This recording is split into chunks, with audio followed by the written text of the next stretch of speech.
Hello दोस्तों, स्वागत है आप सभी का फिर से एक बार पहले स्टडी में।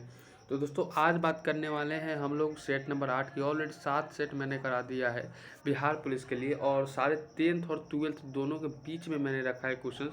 और यहाँ पर जो मैं क्वेश्चंस दे रहा हूँ वो हाई लेवल के, टॉप लेवल के क्वेश्चंस। मैं 50 प्लस क्वेश्चंस लेकर आता हूँ एक वीडियो में। मैं ज़्यादा लंबा वीडियो को खींचने का प्रयास नहीं करता हूँ और कम समय में ज़्यादातर क्वेश्चंस देने का मैं प्रयास करता हूँ। साथ ही मैं बता दूँ आप लोगों को, यह क्लास आपको रोजाना 10:30 बजे से मिल ही जाते हैं। तो ध्यान रखिएगा, 10:30 बजे से 10 मिनट पहले या 10 मिनट बाद आपको मिल जाएगा, लेकिन इस टाइम को रिकॉर्डिंग आपको रोजाना ये सेट आपको देखने को मिल जाता है। ठीक है, तो चलिए क्लास को स्टार्ट कर लेते हैं। जो पिछला वीडियो नहीं देखे, ऊपर आई बटन में मैंने लिंक दे दिया है, जहाँ से आप लोग अच्छे से जाकर देख सकते हैं। चलिए, पहला प्रश्न है कि एक्सेस के लिए कंप्यूटर सिस्टम में टाइप किए जाने वाला गुप्त कोड क्या होते हैं। तो एक्सेस के लिए सबसे पहले गुप्त कोड क्या होता है, उसको कहते हैं पासवर्ड।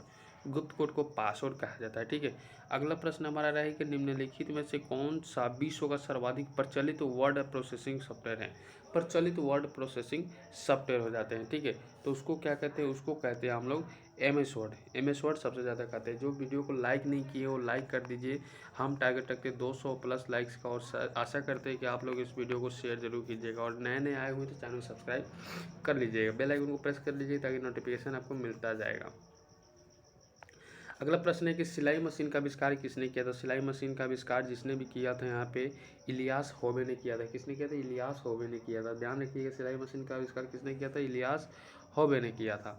डायरेक्टली आपको होबे भी मिल सकता है एग्जाम हॉल में। सर्वाइवल ऑफ द फिटेस्ट वाक्यांश की रचना किसने किया था? सर्वाइवल ऑफ द फिटेस्ट वाक्यांश की रचना किसने किया था? तो 54 नंबर क्वेश्चन का आंसर करने का प्रयास कीजिएगा। हॉबर्ट स्पेंसर ने। बी नंबर ऑप्शन हमारा बिल्कुल सही हो जाएगा। अगला प्रश्न देखते हैं, पूछा गया है कि भारत के अंतिम ब्रिटिश वायरस कौन थे। अंतिम ब्रिटिश वायसराय कौन थे? ध्यान रखिएगा। तो 55 नंबर क्वेश्चन का आंसर हो जाता है लॉर्ड माउंटबेटन। अंतिम पूछा है लॉर्ड माउंटबेटन हो जाएगा। वही पूछता भारत का, तो भारत के श्री राजगोपालाचारी जी हो जाते हैं। ठीक है, कोई भी क्वेश्चंस बन सकते हैं आपके लिए, तो मैं सारा चीज़ बताता चलूँगा। शरीर में इंसुलिन की जब स्रावित करने के लिए कौन सी ग्रंथि उत्तरदायी होती है। तो इंसुलिन स्रावित करना है तो कौन सी ग्रंथि यूज करेगा? तो पेंक्रियाज ग्रंथि हो जाते हैं। पेंक्रियाज ग्रंथि हमारा बिल्कुल सही हो जाते हैं। ध्यान रखिए, अगला प्रश्न है कि शरीर का कौन सा अंग यूरिया जैसे अपशिष्ट पदार्थों तथा अधिक जल को शरीर से बाहर फिल्टर करता है। क्या क्वेश्चन कह रहा है? मेरे साथ ही आप लोग वीडियो को पॉज करके आंसर लगाते चलिएगा। कह रहे हैं शरीर का कौन सा अंग यूरिया जैसे अपशिष्ट पदार्थ तथा अधिक जल को शरीर से बाहर निकालता है। अधिक जल को क्या करता है? शरीर से बाहर निकालने में मदद करता है। तो गुर्दा हो जाएगा।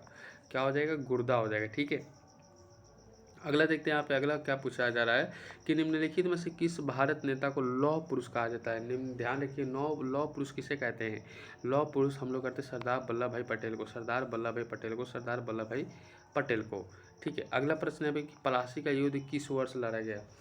प्लासी का युद्ध किस वर्ष लड़ा गया? तो 59 नंबर क्वेश्चन का आंसर क्या हो जाएगा? प्लासी का युद्ध सभी को पता है यहाँ पे कि हम तो करेंगे भाई, आप लोग कुछ कहो कि 1757 ईस्वी में। और ध्यान रखिएगा, कुछ इसके साथ डेट भी याद रखना है, जैसे कि 23 जून। डेट भी याद रखिए, 23 जून हमारा बिल्कुल सही। 23 जून 1757 को नवाब सिराजुद्दौला और अंग्रेज़ के बीच में ये लड़ाई लड़ा गया था, जिसमें सिराजुद्दौला की हार हो गई थी और अंग्रेज जीत गए थे। ठीक है, जिसका सेनापति कौन था? तो मीर जाफर बंगाल का नवाब नियुक्त किया गया बाद में। नेक्स्ट क्वेश्चन हमारा रहेगा शेरशाह सूरी का मुकाबला कहाँ स्थित है। शेरशाह सूरी का मुकाबला कहाँ स्थित है? शेरशाह सूरी का मुकाबला कहाँ स्थित है? ठीक है, शेरशाह सूरी का मुकाबला कहाँ स्थित है? तो यहाँ पे आपको 60 नंबर क्वेश्चन का आंसर आपको करना है। तो आंसर हो जाएगा सासाराम में। अब यहाँ पे ध्यान रखिए, शेरशाह सूरी जब कलिंजर के किले को जीत लिए थे तो उसके बाद में 22 मई, ठीक है, याद रखिएगा, 22 मई 1545, सॉरी फॉर डैट, 1545 को मृत्यु हो गई थी, और उसके बाद में उनका अग्नि चट्टान रहा था। ठीक है, चलिए अगला प्रश्न आपका बोर्ड पर लग चुका है। क्वेश्चन को ध्यान दीजिए कि साइमन कमीशन के भारत कब आया था या सर्वप्रथम आगमन हुआ था। तो 61 नंबर क्वेश्चन का आंसर हो जाएगा 1928 में। नेक्स्ट क्वेश्चन हमारा रहेगा आप सभी के बोर्ड पे। यहाँ पे क्वेश्चन को ध्यान देखिएगा। क्वेश्चन कह रहा है कि जापान में हिरोशिमा और नागासाकी पर किस वर्ष पहली बार एटम बम गिराया था। किस वर्ष एटम बम गिराया गया था। तो दोनों एक ही साल में गिराया गया था, कुछ दिनों की अलग अलग डेट में। तो सबसे पहले डेट देख लेते तो 1945 कर दीजिएगा। अब जैसे कि हिरोशिमा पर कब गिराया गया था, तो सबसे पहले हिरोशिमा की बात कर लीजिए तो 6 अगस्त को गिराया गया था। वही अगर नागासाकी पर 9 अगस्त को गिराया गया था। दोनों डेट याद रखिएगा।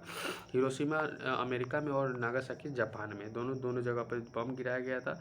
ठीक है, ठीक है। चलिए, किसने गिराया था, तो यहाँ पे जापान के हिरोशिमा पर परमाणु बम गिराया गया था अमेरिका द्वारा, और साथ ही उसके बाद में 9 अगस्त 1945 को अमेरिका ने दूसरी परमाणु बम नागासाकी पर गिरा दिया।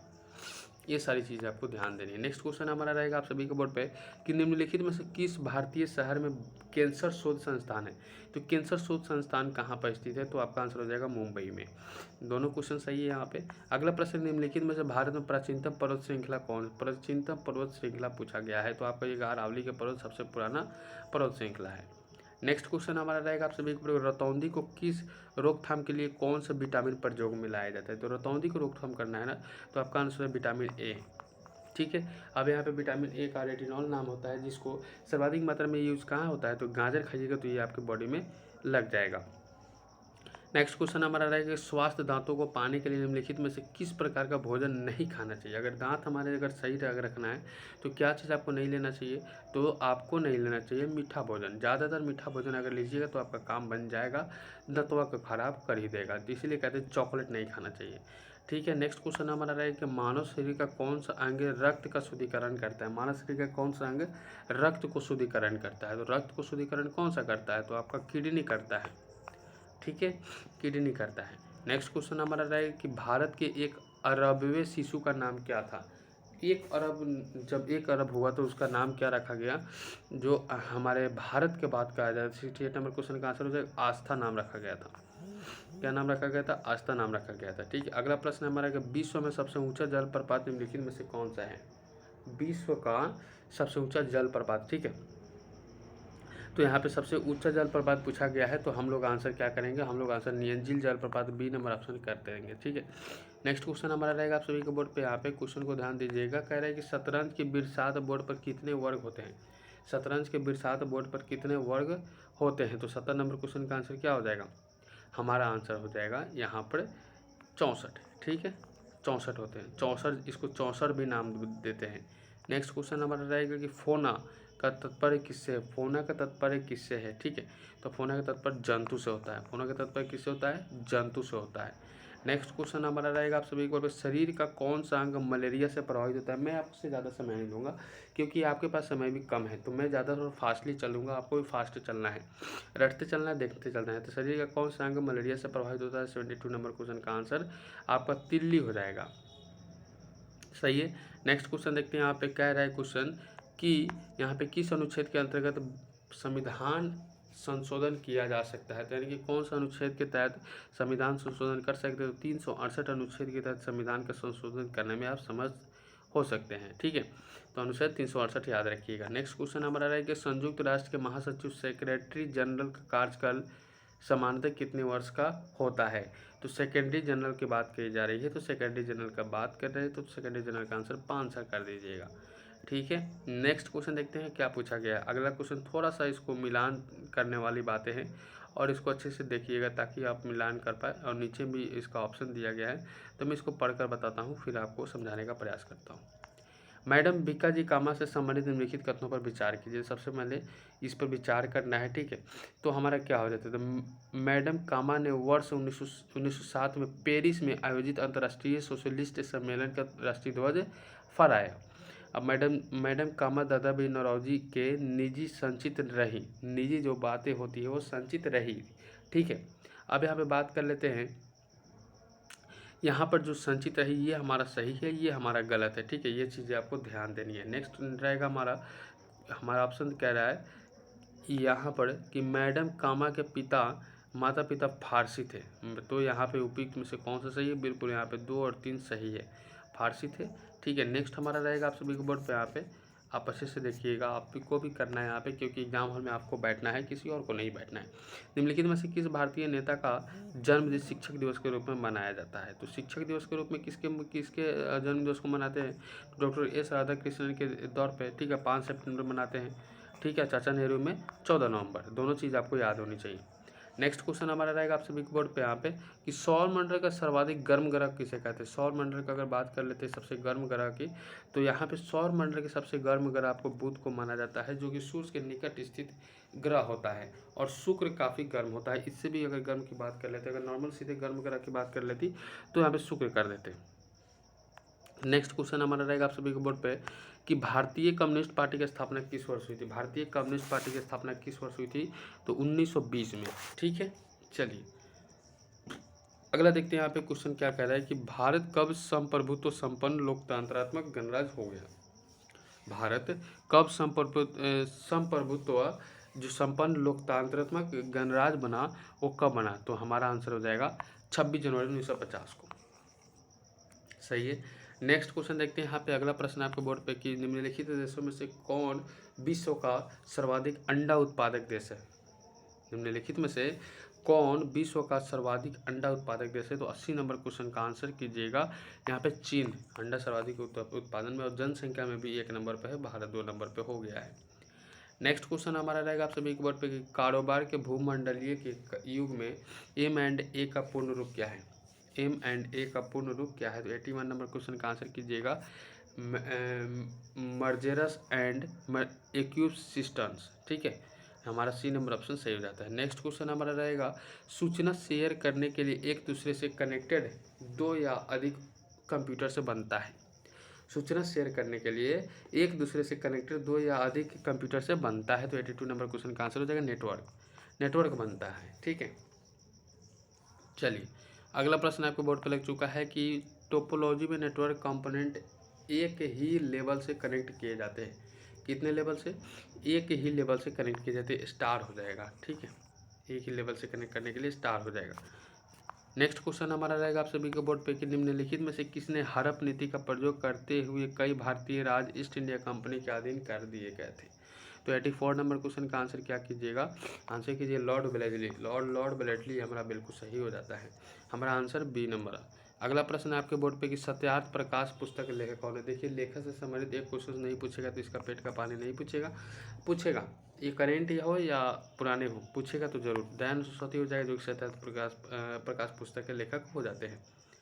नेक्स्ट क्वेश्चन हमारा रहेगा आप सभी के बोर्ड पे कि भारत के राष्ट्रीय ध्वज डिजाइन किसने किया था। भारत के जो राष्ट्रीय ध्वज के डिजाइन किया था वो किसने डिजाइन किया था, तो यहाँ पे फहराने की बात नहीं की जा रही, यहाँ पे डिजाइन की बात करिए तो मैडम भीखा जी कामा ने इसका डिजाइन किया था। बट उसमें क्या था कि उसमें जो अभी चक्र हैं 24 तिलिया वाले, इसकी जगह चरखा उसमें लगा था। विभिन्न राज्यों में राज्यसभा की कुल सीटों का ब्यौरा भारतीय संविधान के किस अनुच्छेद में उल्लेखित है, तो भारतीय सभा के किस अनुच्छेद में उल्लेखित है, 87 नंबर क्वेश्चन का आंसर कीजिएगा चतुर्थ में। किसमें, चतुर्थ में। ठीक है, अगला देखते हैं। अगला पूछा गया कि केंद्रीय सरकार को सर्वाधिक राजस्व प्राप्त होती है। केंद्रीय सरकार को सर्वाधिक राजस्व प्राप्त होती है, 88 नंबर क्वेश्चन का आंसर क्या हो जाएगा, उत्पाद कर हमारा बिल्कुल सही हो जाता है, उत्पाद कर हमारा बिल्कुल करेक्ट हो जाता है। नेक्स्ट क्वेश्चन है कि दक्षिण अमेरिका का वृक्ष रहित मैदान कहलाता है। दक्षिण अमेरिका का वृक्ष रहित मैदान कहलाता है, तो 89 नंबर क्वेश्चन का आंसर क्या हो जाएगा, आंसर जो सवाना हमारा बिल्कुल सही हो जाता है। दक्षिण अमेरिका सवाना बिल्कुल सही हो जाता है। अर्जेंटीना का पंपास होता है और अमेरिका का क्या हो जाता है, डाउन्स होते हैं। सुगौली की संधि किसके बीच संपन्न हुई थी। सुगौली की जो संधि हुई थी किसके बीच में संपन्न हुई थी, ये चीज़ें कही जा रही है, तो ईस्ट इंडिया कंपनी और नेपाल के बीच में, ईस्ट इंडिया कंपनी और नेपाल के बीच में क्या हो जाए, सुगौली की संधि हुई थी। नेक्स्ट क्वेश्चन हमारा रहेगा कि बिंबिसार एवं अजातशत्रु किस वंश के थे। बिंबिसार एवं अजातशत्रु किन वंश के थे, तो बिंबिसार का बेटा अजातशत्रु था, सभी को पता है। अब यहाँ पे हर्यक वंश करेंगे हम लोग, हर्यक वंश का दोनों शाक्य वंश हर्यक वंश के शासक थे। मगध साम्राज्य का उत्कर्ष प्रारंभ हुआ था। मगध साम्राज्य का उत्कर्ष प्रारंभ हुआ था। मगध साम्राज्य का उत्कर्ष क्या हुआ था, प्रारंभ हुआ था, तो हमारा आंसर हो जाएगा बिंबिसार के शासनकाल में। ठीक है, नेक्स्ट क्वेश्चन हमारा रहेगा आप सभी को बोर्ड पे, यहाँ पे ध्यान रखिएगा कि बिहार के स्वतंत्रता संग्राम में किस आंदोलन का महत्वपूर्ण स्थान है। बिहार के स्वतंत्रता संग्राम में किस आंदोलन का महत्वपूर्ण स्थान है, तो यहाँ पे आपको करना है आंसर बहावी आंदोलन सबसे महत्वपूर्ण है। बहावी आंदोलन, ए नंबर ऑप्शन बिल्कुल सही रहता है। नेक्स्ट क्वेश्चन आपके बोर्ड पे यहाँ पे लगा हुआ है, क्वेश्चन को ध्यान दीजिएगा कि भारत में बहावी आंदोलन आरंभ किया किसने?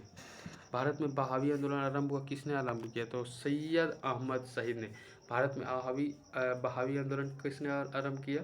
तो सैयद अहमद शहीद ने, सैयद अहमद शहीद ने। ठीक है, चलिए अगला प्रश्न देखते हैं यहाँ पे क्वेश्चन को कि मानसून प्रत्यारोपण के समय बिहार के मैदानी भाग में किस हवा का जोर है?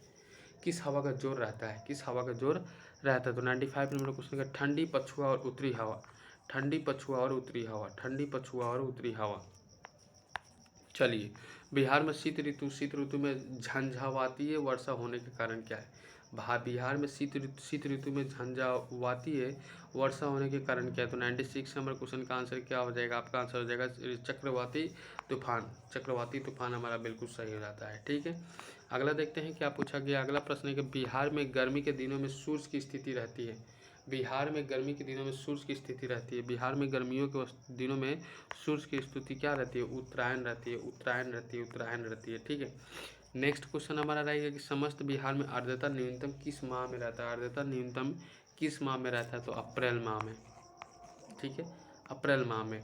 अगला प्रश्न आपके बोर्ड पे लग चुका है, क्वेश्चन को ध्यान रखिए कि वैशाली में स्थित निम्न पर्यटन स्थल में कौन नहीं है? नहीं पूछा गया है, वैशाली में स्थित निम्न पर्यटन स्थल में कौन नहीं है? तो 99 नंबर क्वेश्चन का आंसर क्या कीजिएगा? नाथनगर कर दीजिए। क्या कीजिएगा? नाथनगर कर दीजिएगा, जो कि नहीं है। अगला प्रश्न रहेगा हमारा आपके बोर्ड पे कि बिहार में national institute of technology NIT स्थित है। अगला प्रश्न है कि बिहार में national institute of technology NIT स्थित है। तो NIT स्थित रहेगा पटना में। NIT स्थित कहाँ रहेगा? पटना में रहेगा, जिसका नाम क्या है? National institute of technology. ठीक है, तो आज के लिए बस इतना ही। उम्मीद है कि आज का सेशन आपके लिए काफ़ी शानदार रहा होगा। उम्मीद है कि आज का सेशन आपके लिए काफ़ी अच्छा लगा होगा। तो वीडियो को लाइक और शेयर जरूर कर दीजिएगा, और चैनल पर नए हैं तो चैनल को सब्सक्राइब, बेल आइकन कॉल में प्रेस कर लीजिएगा। चलिए मिलते हैं अगले वीडियो में एक नए टॉपिक के साथ में।